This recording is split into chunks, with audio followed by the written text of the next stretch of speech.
I'll start off with a little brief introduction, and then we'll go on from there. Are you rolling? Okay.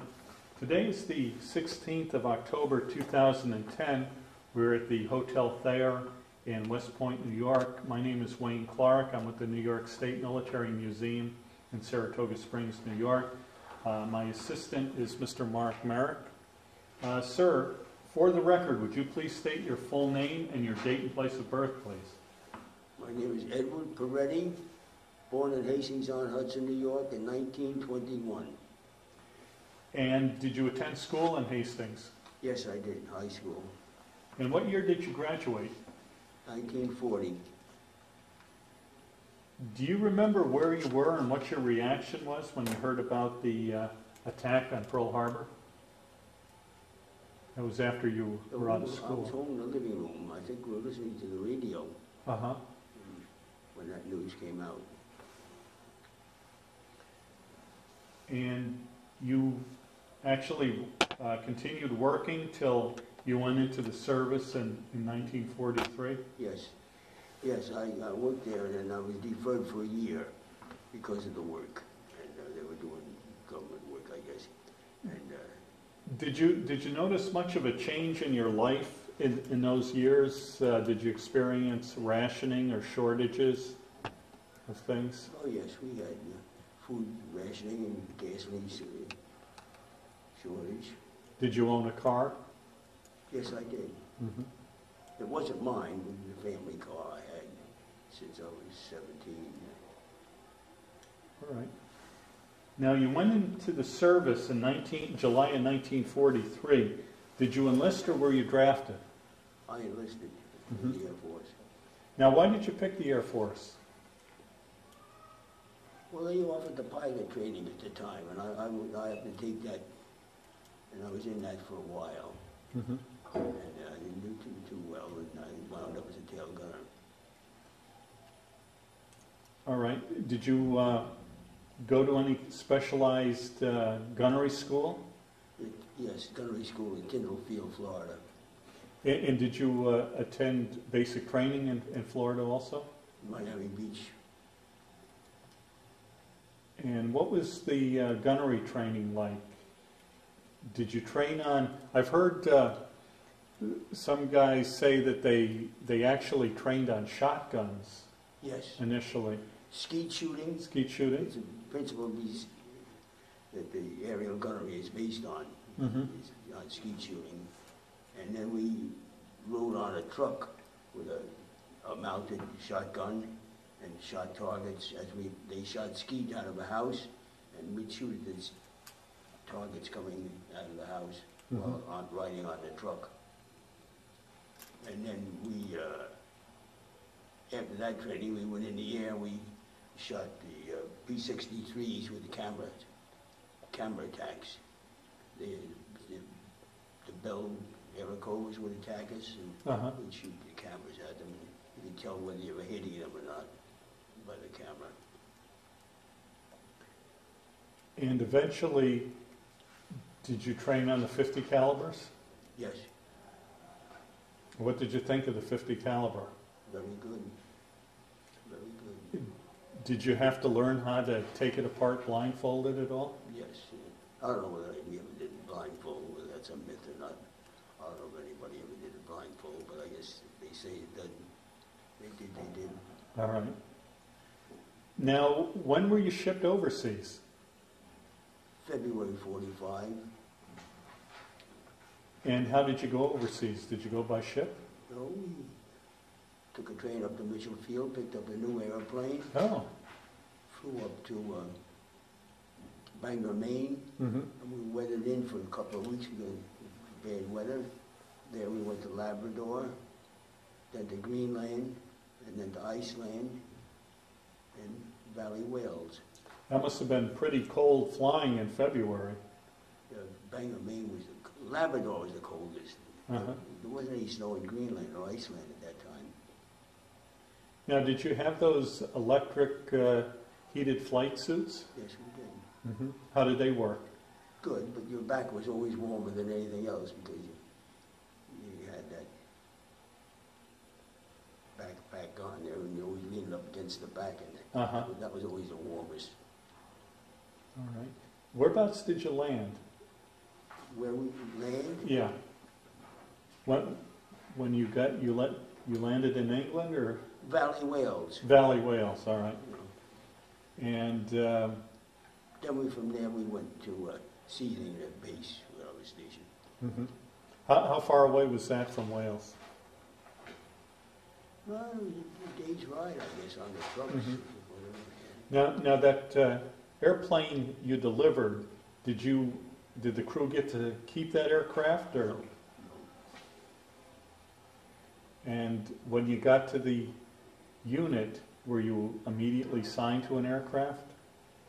No, I was assigned to mixing concrete. We were putting concrete. Oh, really? Concrete walks around the mud there, around between the huts for a couple of weeks. What was the rest of the crew doing? Our whole crew was assigned to that. And after 2 weeks, they gave us a pass, a 3-day pass.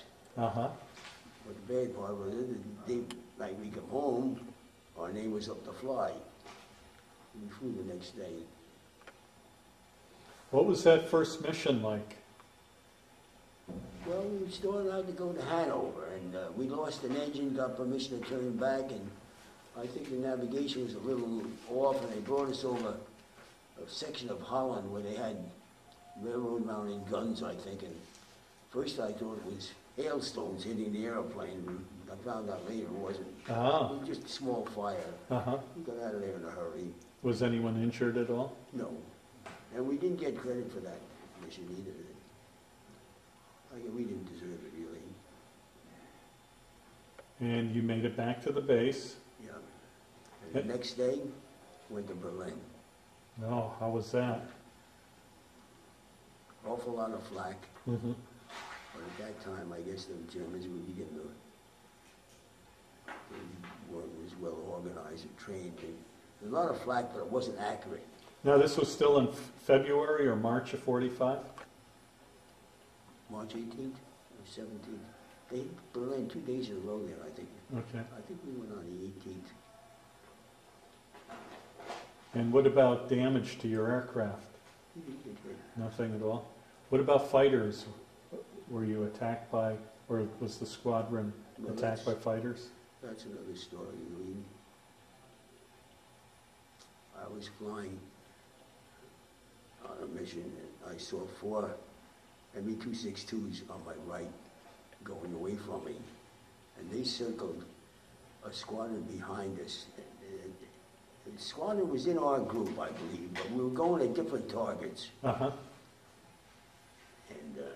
those jets turned in on that squadron behind us and shot the hell out of them. I was going to bring a picture of a B-24 that's cut in half. And there was a man in our group survived, the only survivor of that ship. I think they knocked down 3 airplanes that day. And the one jet came right at me, and I'm flying in the lower left, which the records show I wasn't in that position, but I can't go by the records anymore. And that jet came right at me. I opened fire, and he must have been 2.5 miles out. He came by me smoking, and it was confirmed that that jet went down. Now, I never said the jet went down, but it was posted on a bulletin board that that jet went down, and the gunnery officer asked me if I would appear at the local theater one evening and talk to the gunners. And I denied that. I didn't go. And that's the last I ever heard of it. And the records, as you know, they tell me the Air Force records have been lost or burned in a fire in the Midwest. Have you ever heard that? Yes, I have. And I tried and tried to get records, and all they did was send me a bunch of medals, which I didn't even ask for. And that was the end of that. And then they said they couldn't do anything for me. But to prove how sometimes things get a little mixed up, my most interesting story is we're flying on a mission, and engineer can't transfer the fuel. Mm-hmm.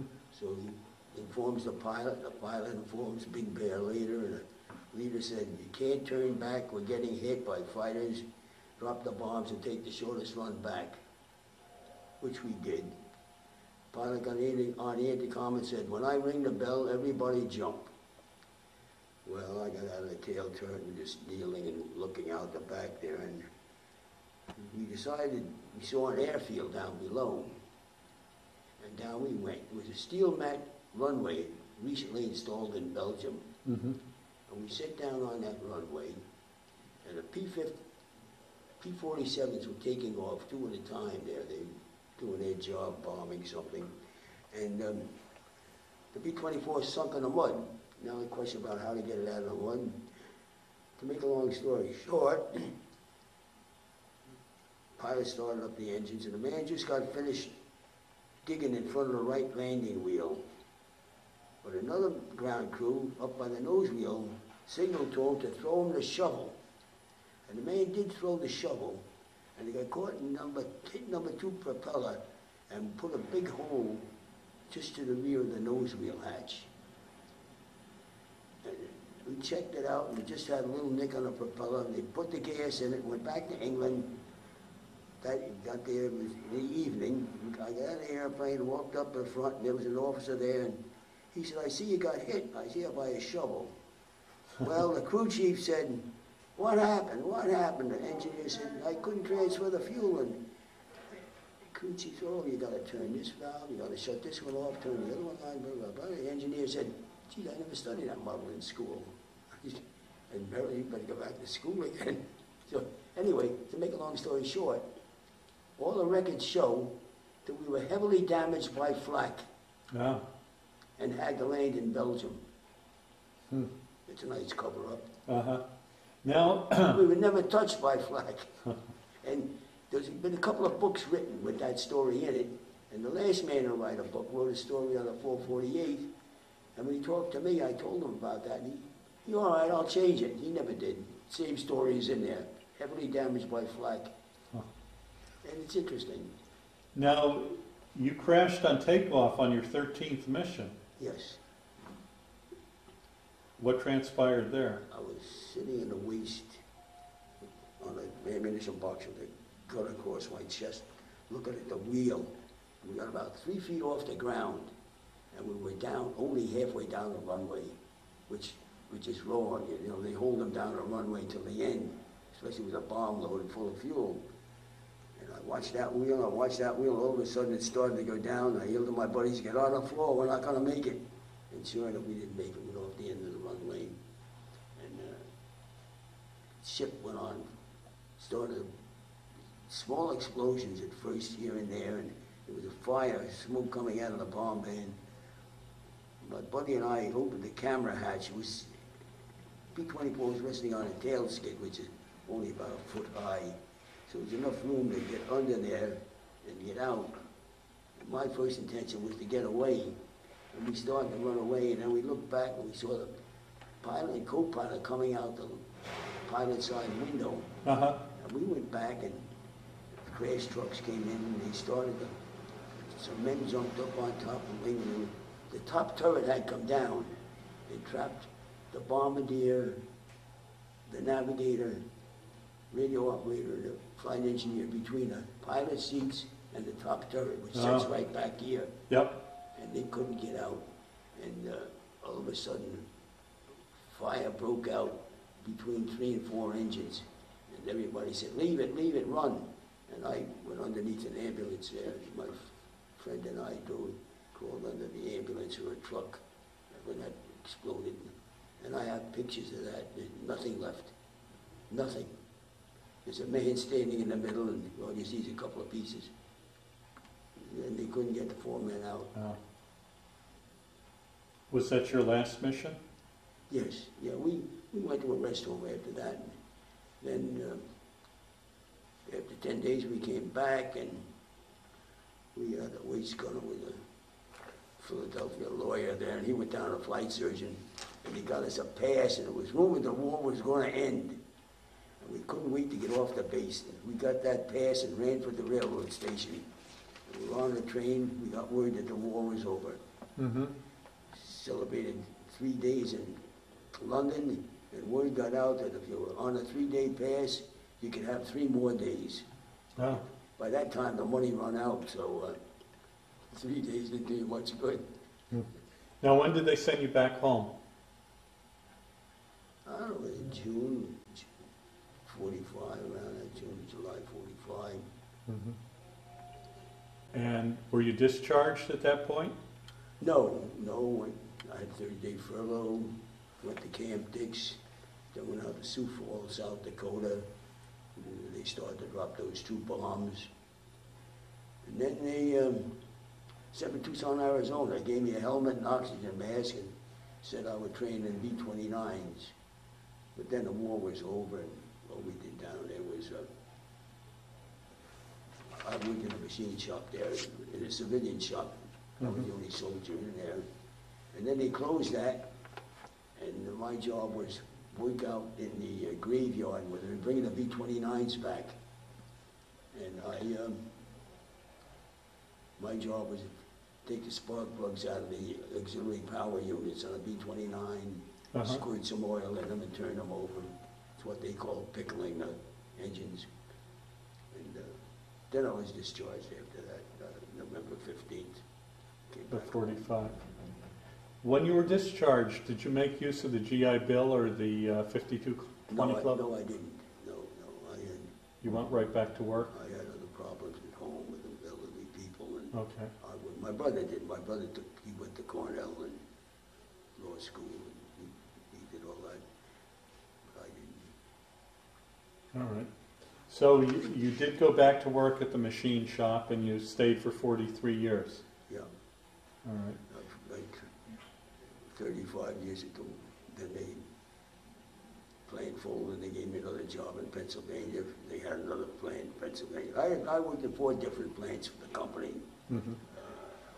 When I became a white-collar worker, I worked in Rhode Island, I worked in Tarboro, North Carolina, All right. and I worked in York, Pennsylvania. I worked in York, Pennsylvania for 8 years. And then I retired. Okay. My wife's family had a house in Dobbs Ferry, and after 43 years, I thought I had enough, and came back and lived in Dobbs Ferry. I've been there 25 years now. All right. Did you join any veterans organizations? Yeah, I belonged to the Hastings VFW, and I wasn't very active, but now the Ardsley American Legion, they sold their building, and they have quite a bit of money. And they've been inviting me to their monthly dinners. Mm-hmm. And I went the first time. I got another notice to go next month. Mm-hmm. But I have to have somebody drive me, because I don't drive. I've been driven since before Christmas. I got a brand new car, but I don't drive. My neighbor drives it a lot, and my children, my daughter comes up. Okay. My daughter lives in Virginia Tech, and my son lives in San Jose, California. So they don't get to come very often. All right. They'll be here next month, celebrate my 50th wedding anniversary. Oh. I hope my wife gets out of the hospital. Uh-huh.